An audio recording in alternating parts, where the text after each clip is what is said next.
polgármester úr, hölgyeim és uraim, nagyon szépen köszönöm ezt a meghívást és ezt a bevezetőt.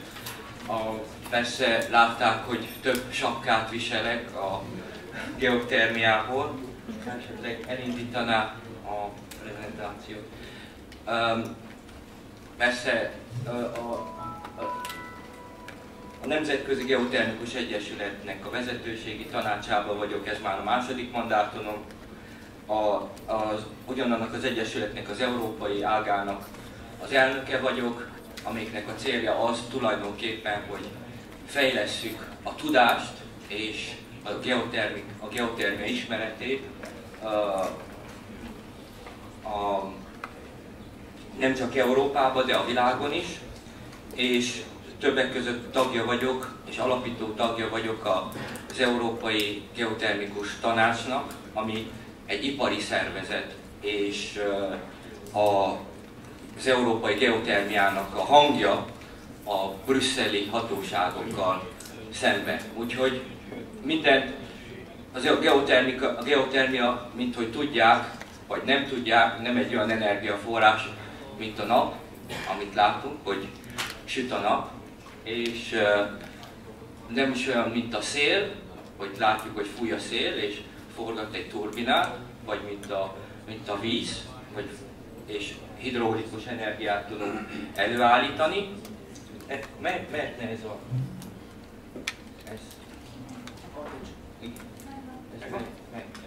Megvan? Igen.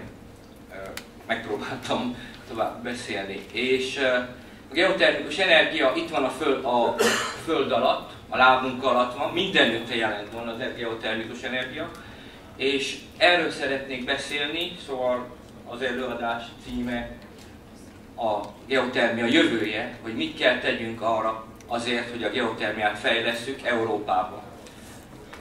Szégyenemre val az, hogy igaz, magyar anyanyelvű vagyok, de az előadást angolul kell tartsam, mert az összes szaknyelvi tudásom angol nyelvű területről jön. Tulajdonképpen én geotermiát Új-Zélandon tanultam, ahogy 20 évvel ezelőtt. És azóta is csak a geotermiában dolgozok.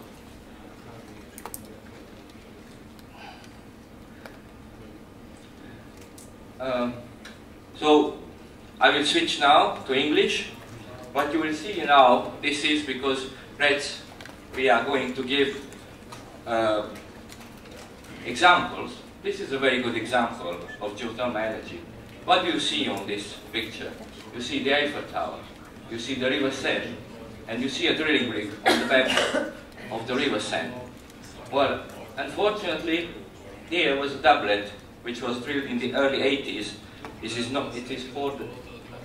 is no longer in operation because it was shut down because of technical problems. But if you look forward, then we can see that all over Europe we have a lot of geothermal district locations. And if we look in Hungary, we can see that it's a large capacity of geothermal district heating. But the biggest one are in Iceland, in Reykjavik, and Paris would be the second largest district heating system in the world, heated by geothermal energy. So you can see that in Europe, geothermal energy for district heating is largely used. Not speaking of electricity uses, which are traditionally deployed in Lardarello and in Iceland, if we put Iceland as a geothermal energy. If we go to the next slide,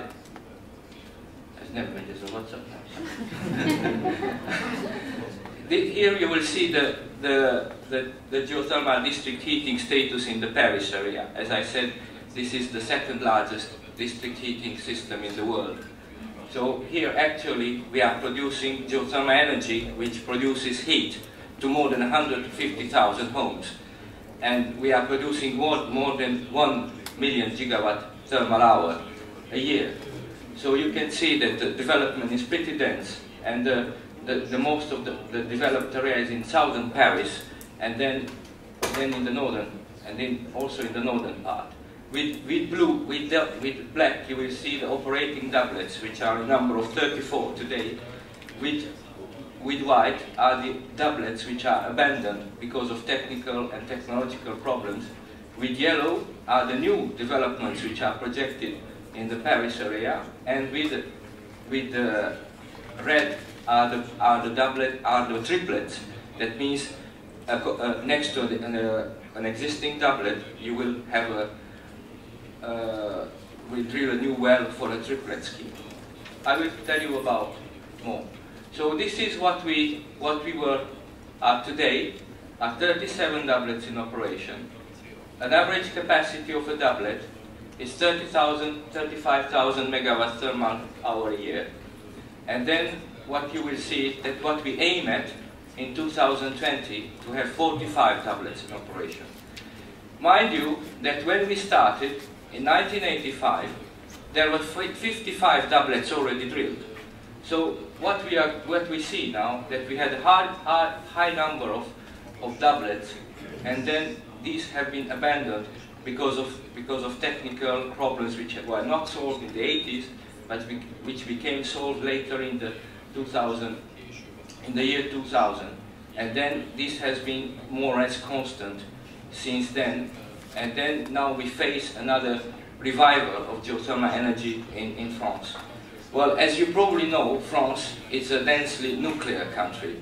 It has more than 60,000 megawatts electric installed of nuclear energy. However, this does not impede the authorities to develop geothermal energy wherever it is possible. Well, this was the introduction before of the introduction. Well, the introduction, what is geothermal energy? This I already told you. Geothermal energy is the heat, the energy stored beneath the solid earth.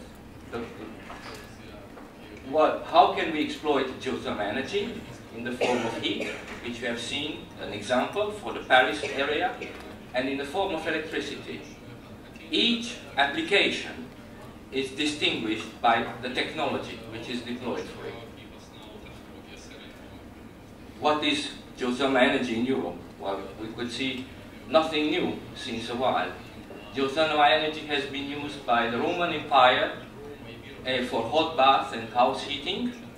We are recording in France at Chaudeg in the 14th century the first reported district heating grid. In 1904, we can see that Lardarello has been installing the first turbine generator. In 1950, the Reykjavik is completing the district heating system. In 1980, in the Paris Basin, we are completing 52,000 GDH, that means geothermal district heating doublets, out of which 34, I would say 37 are operating today. And then in 2003, from 2003, what we see all over Europe, it's a development, a fantastic growth of ground source heat pumps, GHHP. You will see this abbreviation further in my talk. And in 2009, we see the first ever EGS plant. EGS stands for Enhanced Geothermal System, or for Engineered Geothermal System, or for, in Hungarian, Forró Szikla. Well, what are the environments? Of course, geothermal energy is not only the heat flow which is coming from the interior of the earth. It's not only the heat stored in form of energy beneath the surface of the crust. It depends very much on the geodynamic settings. Well, for the school people who are here, you will learn about geology and geodynamics later in school. But this is just to give you how varied is the geodynamic setting of Europe. We are having volcanic arcs, like in Randarello. We are having large sedimentary basins, like in the Paris area, or in the Pannonian Basin, which, by the way, is one of the biggest capacity geothermal sites all over Europe. Then we have the grabens, like the Rhine grabens, where we can look at deep, hot rock, but not porous. And then we can see, of course, Iceland, which is at the plate tectonics, where we have high capacity, high enthalpy resources. Well, we do not have on this map the Azores Islands, which is also part of Europe, which is further on. But you can see that geothermal energy is not only the heat which is coming, it's the geological condition, and according to this, we are facing with uncertainties. Therefore, we are facing with nature, and we cannot today replicate one site to another. I can tell you by my experience that I never see two sites, even in the Paris area, which are the same, either for depth or chemistry or for lithology. Though we are speaking of the same geological formation, though we are speaking of the same area, but they are not two geothermal sites the same. Where are we now in terms of geothermal energy? In 2010, geopower, that means electricity produced from geothermal energy, we are at 1300 megawatts electric, and geoheat, we are at 16,000 megawatt electric. So you can see that we are about 10 times more producing heat than electricity from geothermal energy in Europe. Well, we must face also the truth that in Europe we need to heat quite for a long time in certain areas. What we are looking at the resource base, that means the depth at which we can drill economically, which is at 5 kilometers. We are looking at temperatures at 5 kilometers at 150 degrees C, and then this resource base could give us a capacity of 25,000 megawatts electric if developed, and 100,000 megawatts thermal if developed. If we look at current technology and know-how for geothermal and hydrothermal resources, then we could develop geopower today at 10,000 megawatts electric and geoheat at 100,000 megawatt thermal. I read recently in a magazine in Germany that Germany has already more than 35,000 megawatt installed electric from renewables. That includes solar, wind, and geothermal. So only geothermal, if we stay at current know-how, we should limit ourselves at 10,000 megawatts electric. Well, where to go next? These are the 2020 targets. Probably you know that the European Union has set up an objective to have 20% renewable in the energy share, and then in terms of geothermal, shallow geothermal for direct uses could give us 30,000 megawatts thermal, which is mainly ground source heat pumps. Just for an example, you can see that in 2003 Europe had 300,000 units installed, and it had 1,100,000 units installed in 2010. Well, heat pumps are a way of harnessing geothermal energy with a high coefficient of performance. That means to produce 1 unit of energy, we need only 1/5 of electricity, in the best case. Then, for electricity, we can see the evolution here. We had 980 megawatts installed in 2007. In 2010, we have 1,300 megawatts. This is mainly Italy and Iceland. And then, in 2020, the actual projection, to which we'll add notably future development in Iceland and in Italy, and then and in Germany, could give us 3,000 megawatts electric. We are now in 2012, and then if we look at the pace of development, we could not cross this line now. We are somewhere below. So I don't know what will come to the 3,000 megawatt electric. However, this is ambitious. This is what we have to aim at, as anybody has to have an objective in order for the development.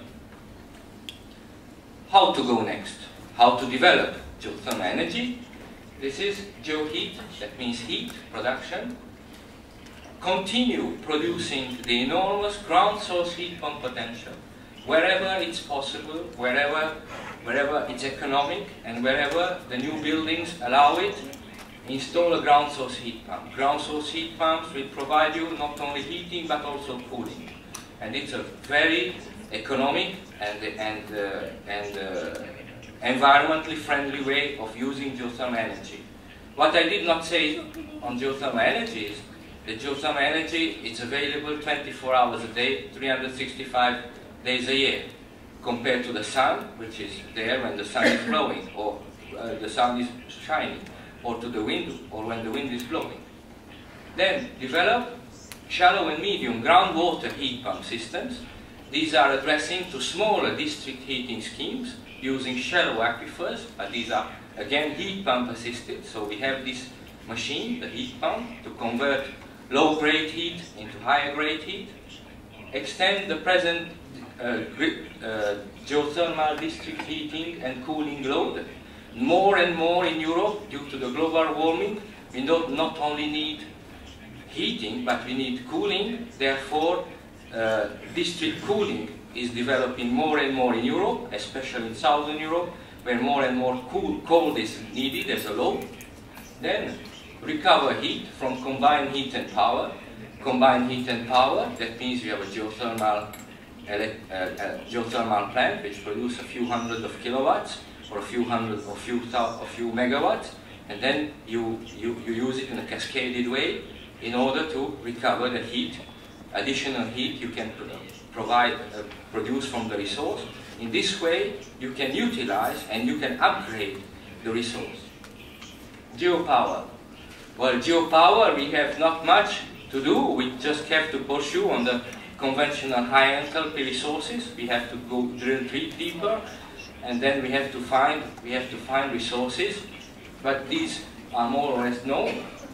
Develop medium enthalpy ORC. This is what is feasible for Central Europe, for Hungary, and for Germany, where you can drill at 3,500 meter deep, and you can produce hot water at 130 degrees C, and then you can produce electricity. However, conversion cycles like organic Rankine cycle do not have today a higher conversion efficiencies, so you can go up to 9 or 10% the best.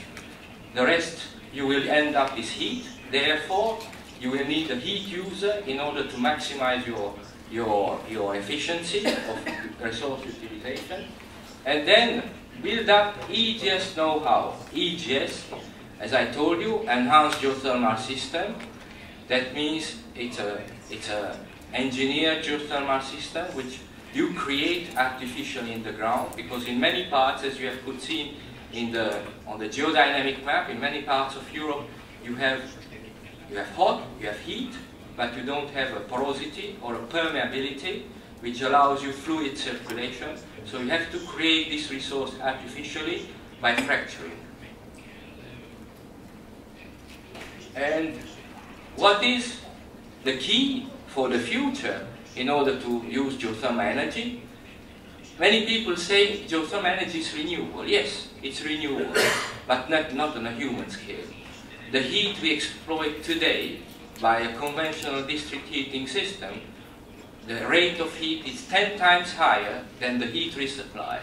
Therefore, we are bound to use this energy in a sustainable way. That means sustainability. What does it mean? To assure that this resource will stay there for generations. That means that the young people here in the room will still benefit of the geothermal resource we have discovered or we developed today.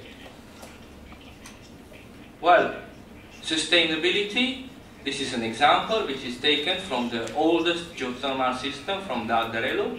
It is to sustain production, that means continue production from the same site. This is an example how production could have been recovered from the same site by implementing reinjection in the site. That means the wastewater obtained from the condensation has been reinjected to the reservoir. However, Lardarello is a dry steam field, so other sources of water had to be appealed. And in this way, we could see that at the beginning of production in the 1950s, we had 300 kilograms per second as flow rate, and now they managed to stabilize at 150 kilograms per second by implementing reinjection. So that means injection is a way of continuing in a sustainable way the development of the resource. Another question, this is sustainability as concept for a geothermal district heating doublet or for any other site where you have urban constraints, as we have in the Paris area where we work most of the time, and in any urban area in Europe. And just to open a bracket here, it is that geothermal energy in the view of district heating system is the energy of the community. It's the energy of the people who are using it. It's the energy in my backyard. That means it is very, very sensitive. It's very sensitive to the opinion and the public acceptance of the community. And nowadays, as awareness for renewable energy is it's higher and higher, it is very important that political people and the community is aware that it has an energy which flows at a constant heat flow from the bottom, and it can be used for its benefit. You cannot export geothermal energy, you cannot bring it anywhere. It's for you to use for the community. This is a sustainable scheme we developed. That means what we started in the 1980s, we started a doublet. That means we had a production, an injection well. Then because of thermochemical problems, this doublet got obsolete, and then it had to be relined.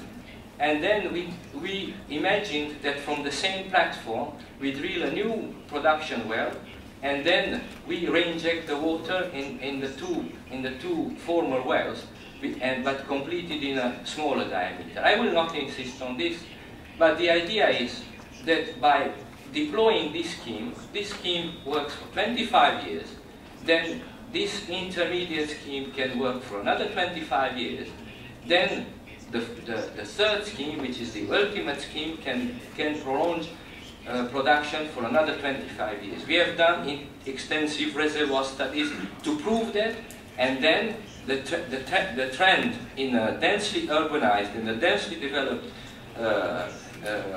reservoir like the Paris Basin shows that this is possible, and more this is adopted by the operator. So what can we say from sustainable point of view? That one, Lardarello is producing since more than 100 years, and then for the district heating, we are capable of supplying geothermal energy from the same site for the same clients for at least 75 years. Well, if there are no thermochemistry problems or no hostile problems, then probably more. What we illustrated here is the worst case we are facing with in our development. Now, how can we meet the 2030 target? This is a vision which was developed by EGEC. EGEC is the European Geothermal Energy Council. RETS is the European Renewable Energy Council. So these are organizations meant to develop renewable energy. And then in this chart you can see that the target for geopower would be 15,000 megawatts electric in the year 2030. Where we stand now, 2010, we are as I said, we are at 1,300. So imagine that in the next 17 years, we have to increase by 10 times geopower, electricity, to increase by 10 times geopower. Production is not only needed to drill holes, to develop reservoir, but to have a whole industry, to have people which are trained, to have geologists, and then it's a rather short time, in 17 years. If you go, these people who are sitting here on the front row, who are in college. Then the time they will come out from the university, then we will be probably 2030. Will they be capable of coming to the picture? So there will be a lot of work to be done. So then education and training should be started from this moment in order to form the people, to improve geological knowledge, in order to reduce risk. Then, if we look at geoheat is rather easy to achieve because we have the ground source heat pump technology, we have shallower reservoirs which deem to have less risk. That means we can go at geoheat at 80,000 megawatts thermal easily installed. But even for that, geoheat, to operate complex district heating networks, to maintain great ground source heat pump installation, you need trained people. So there is a lot of work to be done from the teachers, from the educators, and also by the community to promote this and to maintain these jobs. I give you an example. In 1985, in France, they wanted to maximize the geothermal utilization by putting a heat pump at the downstream from before injecting the water. They installed the heat pump, they left it there. There was no maintenance. The company disappeared. Well, there was no real incentive for the industry to build heat pump installations. So the heat pump broke down, and then it was left there, not operating. That was a bad taste, and they saved people from the other communities, the mayors who said, who saw the installation, we will not do a thing like that. There's nobody there to maintain our installation. So when you develop such an installation, you have to think that installation should operate for at least 20 years, 25 years, and somebody should be behind to make maintenance. So we have crucial problems like development, and then we have operation and maintenance, for which we need, again, people to carry on. Well, we will see the EGS issue. The EGS issue, as I said, EGS stands for Enhanced Geothermal System, or for nowadays Engineered Geothermal System. That means it's a geothermal system which is created artificially. That means we will see that for geopower objectives, it will be the only route to go ahead to attain the objectives of geoelectricity. Why? Because the resource base available from hydrothermal is limited. Therefore, we have to call on artificial systems which appeal to systems with rather low permeability but high conductivity. We are situating here, or better on this kind of systems. Just for the people who are in the room, permeability is the capacity of a rock of letting water or fluid flowing through it. And conductivity is the property of the rock of transmitting heat through it. Then porosity is the volume of void fractions within a rock. Imagine underground, you have a rock which is porous, it has a lot of void fractions, and within these void fractions water is flowing. Or you have fractures which are created void fractions, and water is circulating by these void fractions, and then it's sweeping the heat coming from the rock. So this would be the description of where we stand now, from what is the concept from conductivity, the relationship conductivity, permeability, porosity. And then this is what has been done in Zulzufored, which is the only system in the world which works. That means they have drilled 2 wells, 2 production wells, 1 injection well. They inject the water. They created artificially by fracking. Fracking nowadays can be very, very scary. They say we frack, we will create earthquake. It's true. In Basel, a similar project has been imagined, and then it was drilled next to the city. This is why I said population is very sensitive to that. Then they started fracking, and the earth started moving.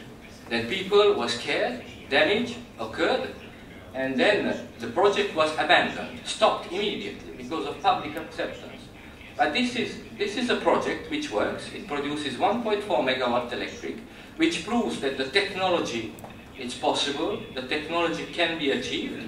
And then, now the next step is, and this is why industry and science is looking at to upscale this project. Now we know that we can make 1 megawatt, we can make 2 megawatt electric. But what if we put on a wind turbine, which is currently 2 megawatt, we put it on a pole and it's rotating, basta, finished, it's okay. But now we have to invest, we have a high capital investment cost, we have to drill very, very deep. Drilling costs are very high, I will talk to you about that later. Then we have to upscale this, we have to reach the stage that we are capable of producing EGS systems at 50 megawatts at the first stage, then at 100 megawatts. Then we will be credible. In Australia there is a project which is piloted by Geodynamics, where their objective is to produce 100 megawatts. But still, this project is continuing since 10 years now, and they didn't produce 1 single kilowatt. So we are still facing technological and technical problems to be solved. Well, this is in essence what EGS looks at. What we do, we inject water, we create fractures, these fractures propagate and create a heat exchange area in the rock, and this heat exchange area in the rock is used by circulation. So we pump water and the water is exchanged and then it's coming back hot at the surface. Well, this is the layout of the EGS plant in Zulzufore. This is a European project which has, I don't know how many hundreds of millions of euros spent so far, but is really an exemplary work of how things can be done. And then it's really a laboratory for upgrading knowledge and disseminating knowledge, that this knowledge is available for the industry in order to be developed at large scale. Who could develop today a large EGS project? I can tell you nobody, except those who have the mining culture, which would be those who are used to drill, they are used to exploit, and they know the mining risk. Today, the only companies are the mining companies who have this in their cultures, and the oil companies. Unfortunately, oil companies look for oil and gas, though more and more they want to put green labels on their logos, but they look less and less for geothermal and to large-scale geothermal. However, Schlumberger, you probably know the company Schlumberger. It's one of the largest service companies in the world, which spends more than 2 billion euros in research and development each year, has acquired a company in the United States, which is a consulting company in geothermal engineering. Therefore, Schlumberger, just a summary table, what we look for economical targets, we want to have a system which operates for 20 years. Then we want to have at least 10 million euros for a 6-kilometer well. Well, what we obtain is 5 million euros for 5 kilometers in the Zulzfore. The temperature 200 degrees. We obtain 270 degrees at Hijori in Japan, which has been abandoned, unfortunately. The spacing of the well, 600 meters. It has been done at 600 meters. The flow rate, what we aim economically should be 75 liters per second. What has been obtained at Zulz is 26 liters per second. The flow impedance, that means the resistance to the flow of the while reinjecting, 0.1 megapascal per liter per second. We have 0.29 at Zulz. Water loss 10%. At Zulz we say that we have no water loss. And thermal drawdown 10% after 20 years. We don't know yet in Zulz, because Zulz was inaugurated in 2009. The contact surface area, what we have calculated, it's 10 million square meters. We don't know in Zulz because we could not measure it. There have been a lot of tomographic, let's say, measurements. We don't know the surface. And then the rock volume, which we need in order to extract the heat from it, should be 300 million cubic meters. But we don't know that in Zulz. And the interest rate for, if we want to develop this project from a bank loan, should be at least 5%. Well, these are still questions we don't know, and we have to look at, and then we have to think carefully. Well, these are the future requirements. In summary, we have to upgrade hydraulic conductivity and connectivity.